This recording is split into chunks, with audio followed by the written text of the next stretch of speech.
Hello, Chief Hahn. Morning. Good morning. Thank you so much for joining us so early over there in Sacramento.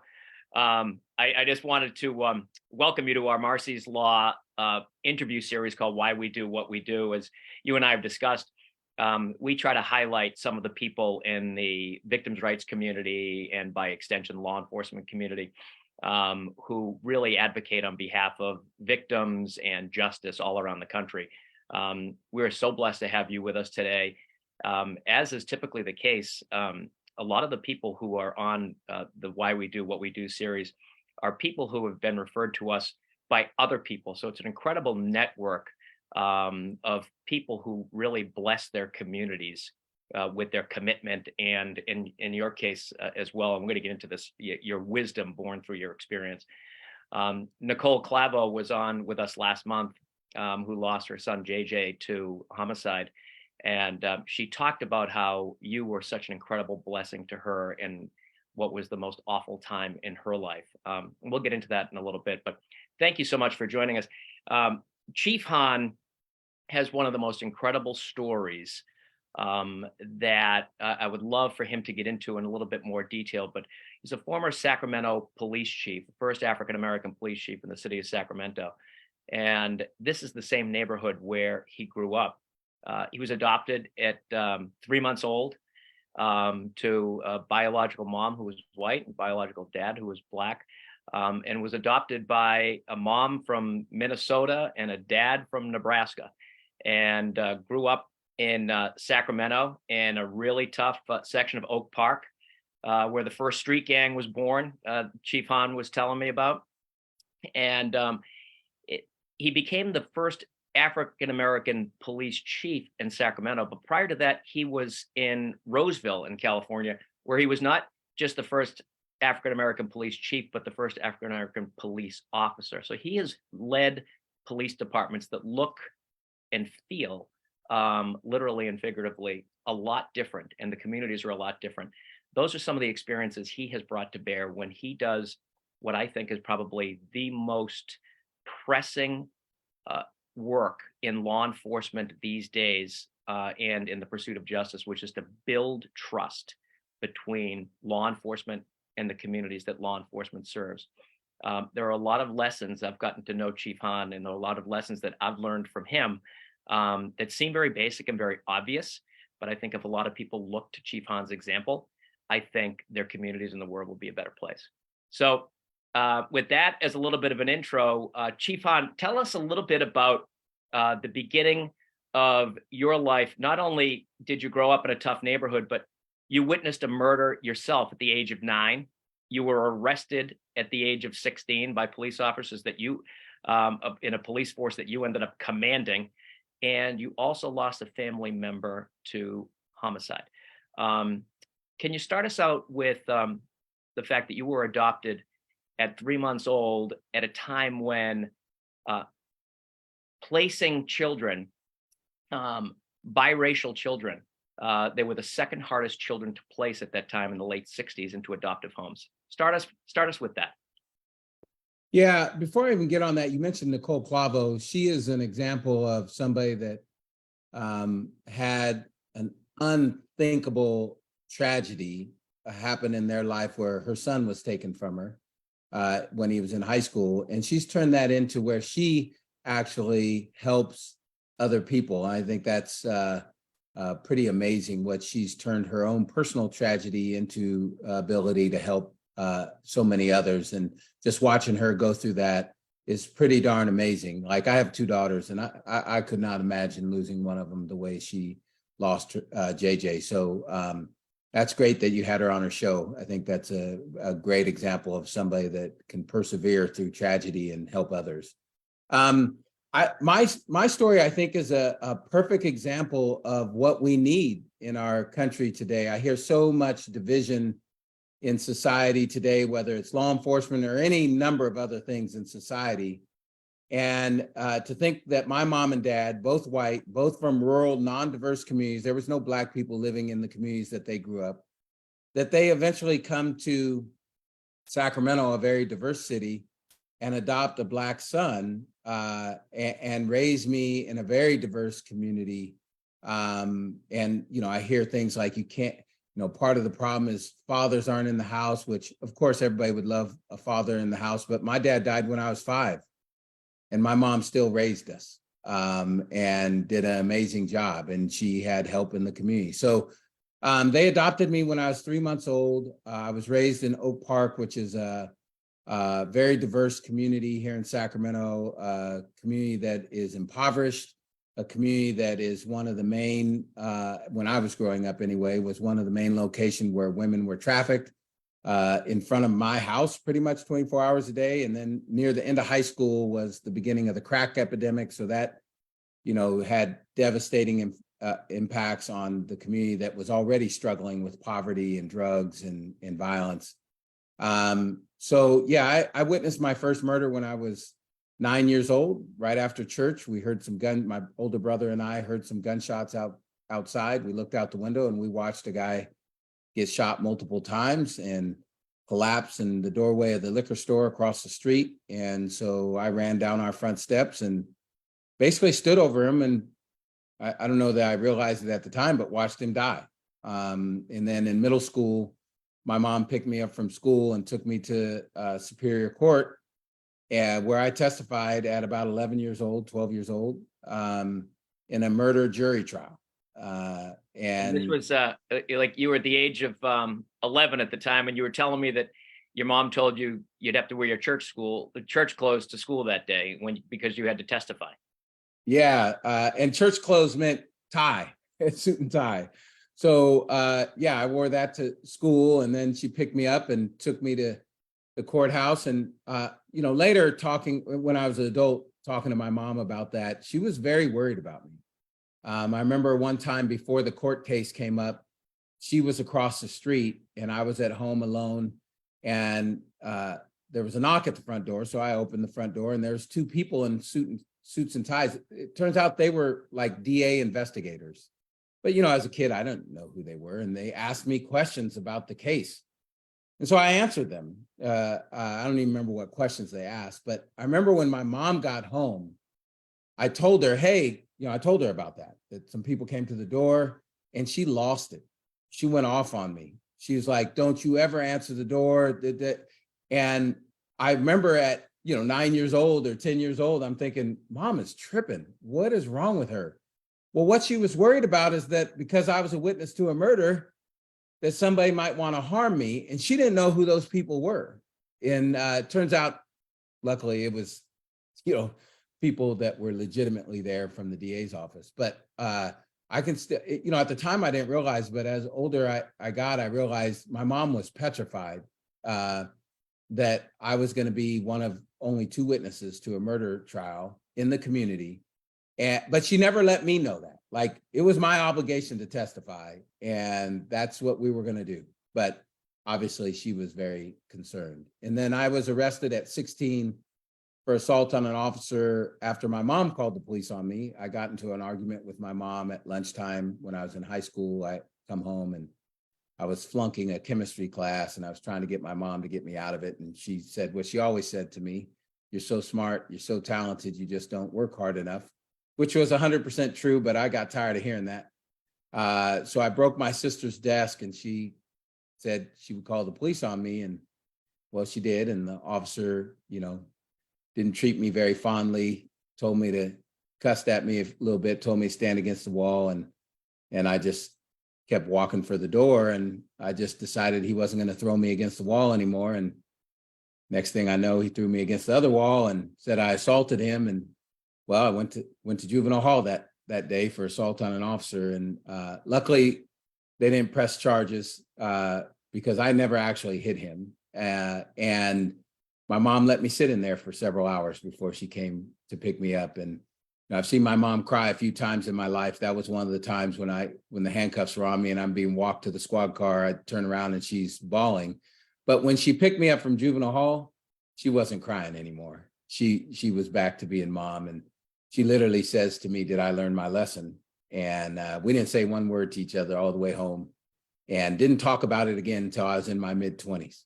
But she wanted to make sure that And later when we talked about it, she said, I knew that was going to be a problem, that one officer that stayed in the living room with you, because the one officer went with my mom in the kitchen and one officer stayed with me.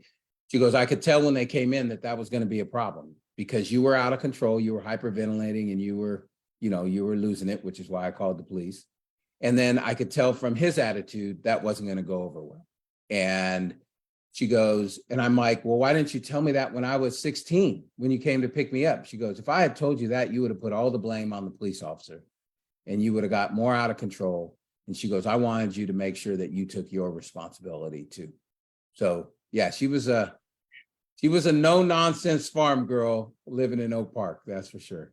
Yeah, and then you ended up going to junior college, and a buddy of yours ultimately tried to convince you to become a police officer. And I remember you told me, I think you said, I didn't hate the police, but I didn't like them either. Yeah. Yeah, my community didn't too much care for the police. Yeah. And so, but my mom never let me go down that trail. Just like that incident where I got arrested. I could have easily hated the police over that based on the way the officer acted. But my mom didn't allow that. She made me take responsibility for my part in the role that I played, even though she was not happy with the police. But she knew I was 16 years old, right? Immature, can't handle certain things. And so she wanted to make sure that I handled that. My friend, I don't know that he actually was trying to convince me to be a police officer, although that might have been part of his goal. But he had convinced me to take a criminal justice class at the junior college because it was it sufficed for a general ed requirement, and he told me the criminal justice classes were easy. And so I was all for it. I think I had a chemistry class that semester, so I was at my level with hard classes, so I was down for an easy class. And the recruiters came during that semester, and I literally handed them their paperwork back like 3 or 4 times. And I didn't say this out loud, but in my mind, I said to myself, I'm not like the rest of the suckers in this class. I don't want to be a cop. I'm just taking it because it's easy.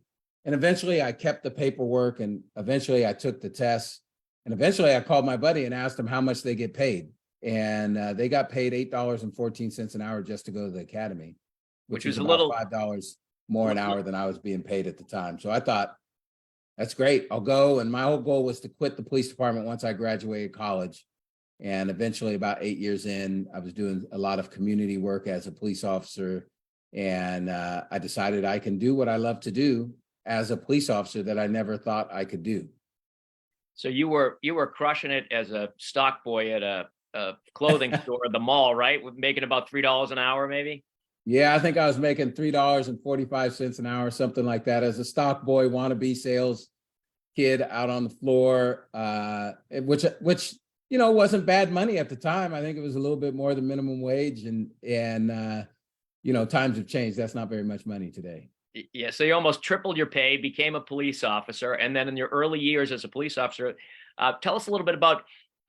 It kind of probably gave you a little bit of a flavor as to for what you ended up doing later in your police career, and really now as an adjunct professor at Cal State. Tell us a little bit about your early years as a police officer, how you were in the community and doing some teaching. Yeah, I was what we call a neighborhood police officer. Now, oftentimes they're referred to as POP officers, problem-oriented police officers, that work on long-term problem solving, work closely with the community and the schools.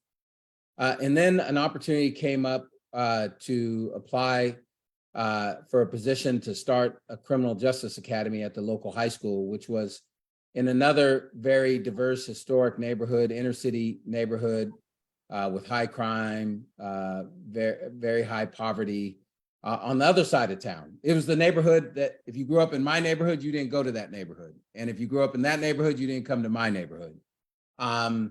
And so I'd always wanted to be a teacher, in addition to being a businessman. My college degree is in business administration. So I thought it was a good opportunity to see what teaching was like. So I put in for the position, I got it. And so I started the Criminal Justice Academy at Grant High School, and actually got a teaching credential while I was there, emergency teaching credential, and taught for 3 years at the high school there.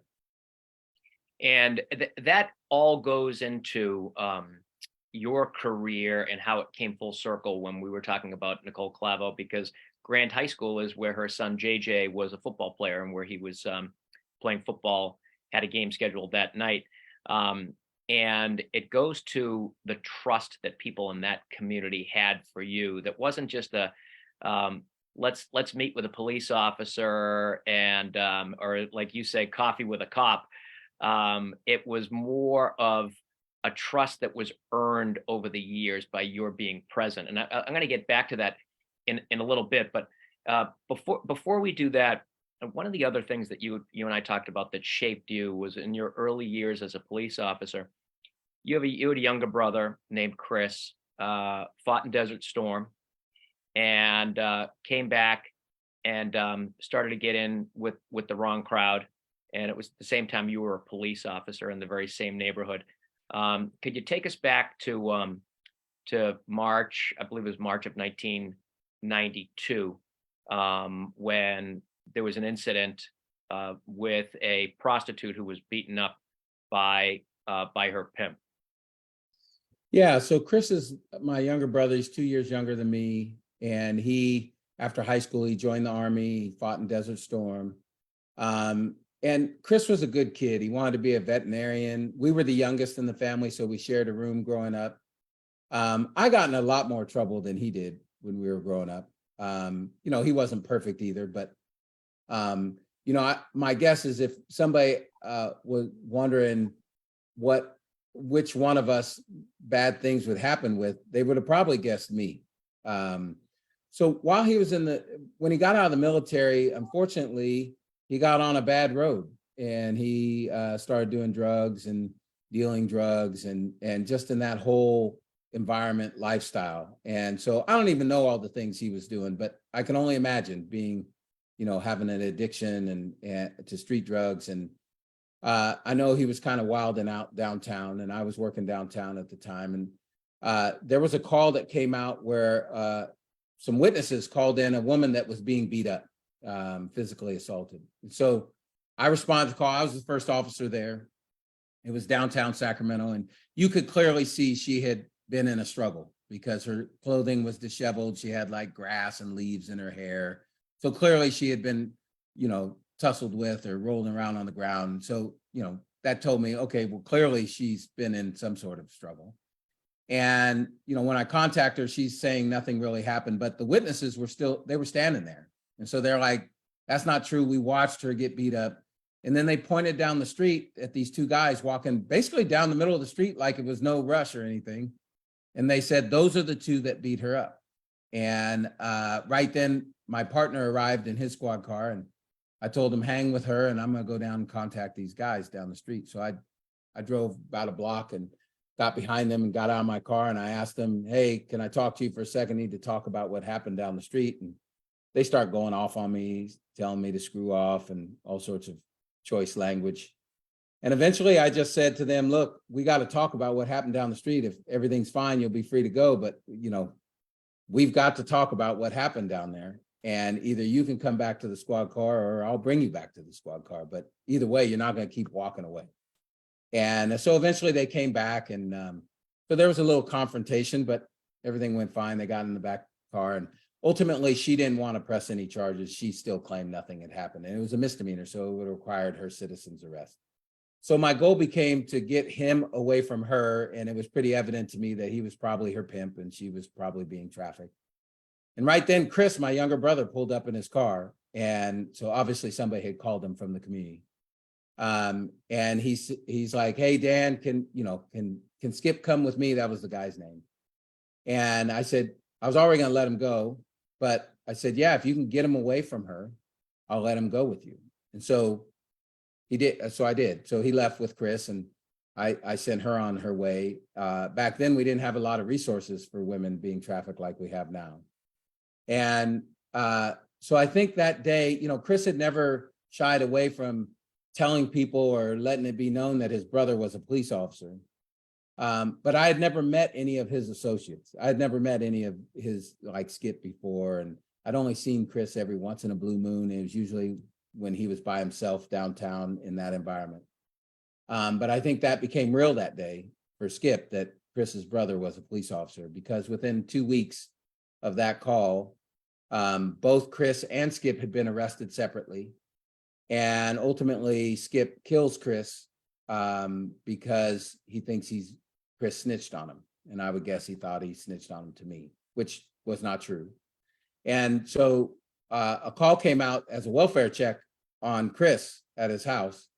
And so I was working, so I responded. And by the time I got there, the house was all taped off and there was several police cars parked in front. So I knew it was a homicide. I walked into Chris's room and saw Chris laying on the floor with a gunshot wound to his head. And as I walked out, I asked the officers if they had identified him yet, and they said no. And I said, well, his name is Chris Castle. His birthday is May 10th, 1970. And they're like, well, how do you know that? I'm like, well, that's my brother.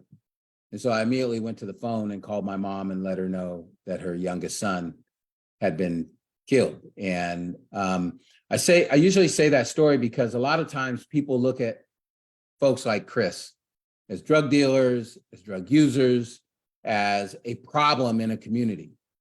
And I grew up in a community that had those problems. And my mom looked at drug dealers as problems for the community and as challenging to the community. And, a lot of people did.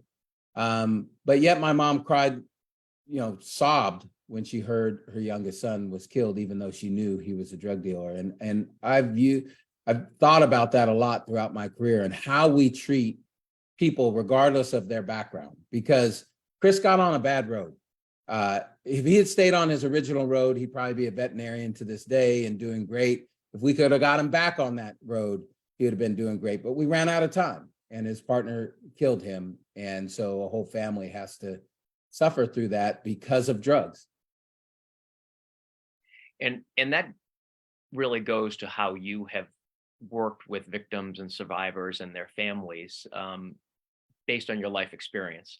You know that it's not just another case. It's just not just another case to solve, but each one of these cases has repercussions and has ripple effects, and how important that is when you're dealing with anyone in the community.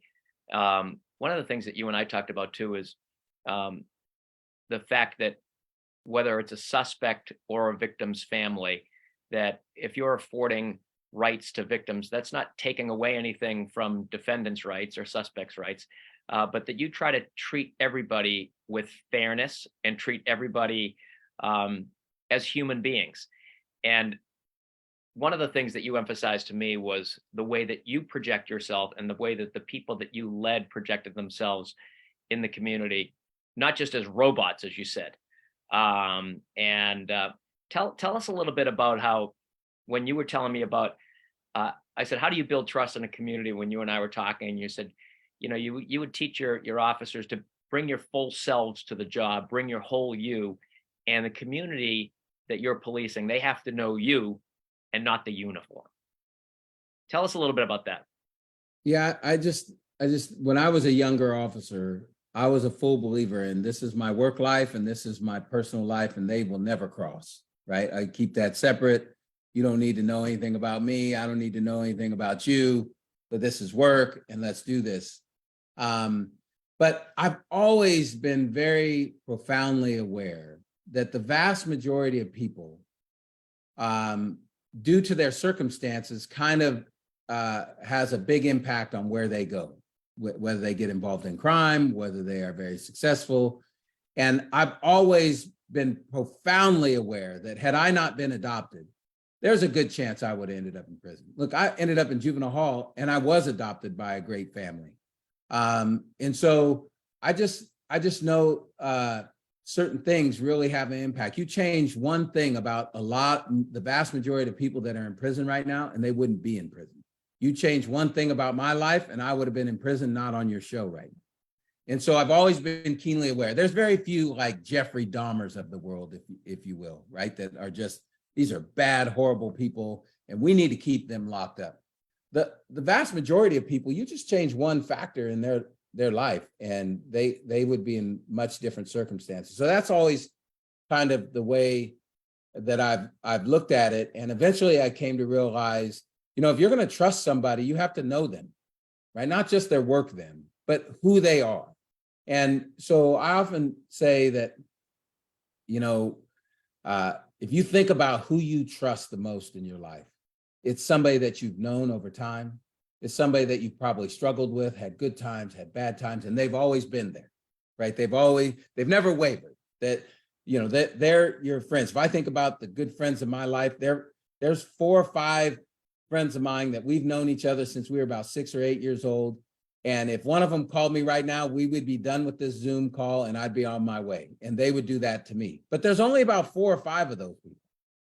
And so the reason why we trust each other is because we've known each other for a long time. We've been through some stuff. But it's the same thing with a law enforcement agency, a police department, and the community. That you can't build trust just by going to a 5-minute call and leaving. You have to find ways and opportunities, programs, et cetera, to build that relationship to where you get to know each other. The officer has to know the culture of a neighborhood that maybe he or she has never been in before, has never grew up in. That's not a bad thing. It just means that we have to expose you to what are the hopes and dreams of that community? What is the culture like in that community? What is valued in that community? And so you can help protect that and serve that community, because it might be very different than the community that you grew up in. The wealthy communities in Sacramento are extremely different from the community that I grew up in. And so that's how you build trust, is you humanize each other, because officers dehumanize, especially communities of poverty and high crime. And the community dehumanizes police officers and look at them like robots. Like, I've been asked, do you get days off? Do you have a family? I'm thinking, yeah, of course I do. This is my job, right? Like, of course I have a family, and of course I get days off and go on vacation and have problems and dreams and all those sort of things. So I think that's what we really have to concentrate on if we're going to build that relationship and actually be better at our jobs, because we understand each other more. And the people in Sacramento knew you had a family, not just because you told them, but because they've seen you, that you brought your daughters into the community. You played in softball leagues. They know your daughters. They've seen your daughters. Yeah, once I had that transformation that the 2 areas of your life, the personal and professional areas, can cross, then yes. And I would be remiss if I didn't say it starts with my mom. There's a ton of people in this community that know my mom. She was an activist in our community for sure. She was a community leader. I always call her the Mother Teresa of Oak Park. So that definitely benefited me when people find out who my mom is, that her goodness just like, well, if you're her son, you must be all right, kind of thing, no matter what I just saw you do, kind of. But yeah, I mean, I don't live in that community anymore. And I want my daughters to understand our whole community. And so unfortunately, I hated my mom dragging me to community stuff when I was a kid. Now I do the exact same thing. I drag my daughters to community stuff, and they do community service, and I take them to, soup kitchens and Thanksgiving giveaways, and they serve at like the Martin Luther King dinner and Thanksgiving dinner. They serve the community food and all that, because I want them to understand that they have a lot. And when you have a lot of it is expected. So yes, they see my daughters out in the community. And I think some people are surprised at times that I bring my daughters into communities that have challenges. And we have so much that we could have covered, and so much of it we're not going to be able to get to. But just to come full circle, the kind of trust that you built through the years, starting when you were in Grant High School teaching as a young police officer. And then we fast forward to when Nicole Clavo's son, JJ, was killed. You were at a different police department at the time. I believe you were at Roseville at the time. And but you were called in to talk to the community where JJ Clavo was killed, to talk to the Grant High School community, to talk to the parents who were concerned, and quite frankly, to talk to Nicole. And I know firsthand, and people who watch this show know firsthand, how important that was to Nicole, how you got her through it, and how you learned a little bit from her, like you just said. But that kind of trust was the experience and the wisdom that you brought to the community. In the very beginning, right away, as we all know in these murder cases, everyone wants the person responsible held accountable and caught right away. But the reality is, it doesn't always happen like that. And so people in the community were wondering, how come this isn't happening so fast? But you came in with the experience and the credibility and said, guys, Tell us what you told them. Yeah, I think, because of my upbringing in the community that I grew up in, I realized that a lot of the mistrust, not all of it, but a lot of the mistrust between community and law enforcement, and often that mistrust is very distinct in impoverished communities and minority communities, is part of it is this law enforcement is a mystery, and it's secretive and it's not very transparent. And so that leads people to create in their mind what they think is going on because the police department's not talking. And now that I've been in the law enforcement, I also understand law enforcement's perspective of that, right? You have a homicide detective, if you will, that wants to keep everything close to the vest because they want the prosecution to go just fine. And so what ends up happening is the victims like Nicole and the other parents and kids that were in JJ's car, they're not getting information. And they know there's information to be had, but the police department's not providing it. And I just always believe in one, I think there's a lot of information we can give victims and witnesses in a lot of cases. But in those instances where we can't, we at the very least can explain why. And so that's what I did with the families and with Nicole, is I kind of explained why the police department was doing what they were doing. And I think it brought them some relief because it seemed like they, a matter of fact, at many points, they even said, okay, that makes sense. But then they would say, well, why didn't the police department tell us that?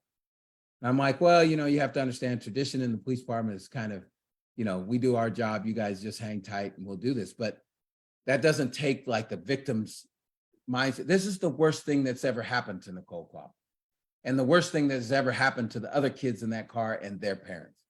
And we need to take that into consideration, and they have a right to understand certain things. Matter of fact, they have a right to understand everything. And so I think we've evolved a lot in that way and still have a ways to go, but law enforcement's come a long ways in terms of being transparent. But you can literally see on cases where that information isn't provided and the angst and the anger and sometimes the protests result from it, and the cases where that information is provided where there aren't any protests and there is a lot less anger. They're going to hurt no matter what because Nicole lost her son. So we're here to serve in a holistic service. And so I want to try to help the victims as much as we possibly can. Yeah. And one of the things that you stressed to me is the whole idea of trust through communication. And sometimes even a lack of communication can be explained through communication, and to trust the process and to trust the people involved. And I think just that extra little bit of outreach, or a lot of outreach that you did in that one case, I think people can look to as an example of someone who comes and actually listens to a community, a family, a survivor, which is one of the whole ideas behind Marsy's Law, and the reasons for its effectiveness is because victims do feel like they're included and that they're part of the process and that they actually have rights as victims. Now, one of the things that concepts that I've been reading about through a social scientist is the whole idea of fluid intelligence and crystallized intelligence. Fluid intelligence that we have as we're younger, we're able to think reflexively and adaptively and innovatively. And as we get a little bit older to the second half of our career, that's not necessarily accumulating as quickly as it did from the earlier part of our lives. Crystallized intelligence, on the other hand, is the accumulation of intelligence through experience. Translation, it's wisdom. And one of the pieces of advice that this particular social scientist talks to is if people would be generous enough who have accumulated a lot of crystallized intelligence to be able to impart that to the communities that they live in through teaching, and be able to share that, and will make the world a better place because people could benefit from incredible experiences and wisdom that has been gained through those experiences by people just like you. So when I heard of your story and I heard that you're continuing to be involved in the community all the time, and also teaching, literally teaching in a classroom and teaching the Department of Corrections, I had to reach out to you to let people know that someone like Chief Hahn exists out there, and to look to you as an example for the way that we can build communities and build trust in our communities and make the world a better place. So I just want to Right. thank you so much for joining us, Chief Hahn. And we at Marsy's Law are going to stay in touch with you, and we thank you for all your work. Thank you. Thanks for having me on your show. All right. Appreciate it, Chief. All right. Take care. You too. Bye-bye.